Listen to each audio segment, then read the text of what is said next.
I'm going to teach you how to do a magic trick that I think is fairly simple and I think you'll enjoy it. You want to amaze your friends and you want to do it simply. You can tell them you're a magician and that you do things with cards. Well, of course, anybody that sees you do something with cards is going to say, well, if you were really a magician, you'd do something incredible with cards. Like, let's say you were playing a hand of poker and you had a shuffled deck and you just suddenly decided you needed, right in the middle of that poker game, to have, I don't know, the ace of spades. Then you'd cut to it. Because, without even looking, you'd see that out of this entire deck, you were the one able to find the ace of spades. Now it looks like it takes a long time to train to learn how to do that, but it really doesn't. And the way you make that happen is through something called a gaffed card. A gaffed card is a card that's been modified to be useful, and it's not something you're going to find in a normal deck. This is the card. It looks like a regular card. It's a 6 of clubs, but I've modified it in that I've taken and I've trimmed the edge of this card slightly shorter than the rest of the deck. That allows me to always cut to this card. Let me demonstrate using a deck that's slightly different color so you can keep up with it.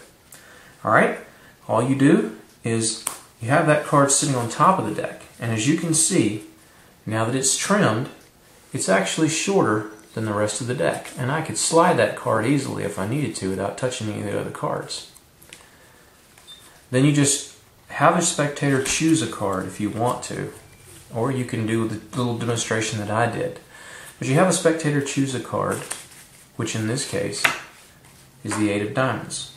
After they've chosen the card, you cut the deck, have them put their card back on top of this, and there you go.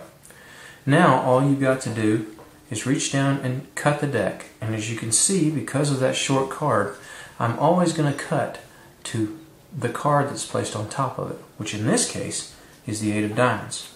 Now if you want to know how I did that trick before, the one involving the ace of spades, that was pretty simple actually.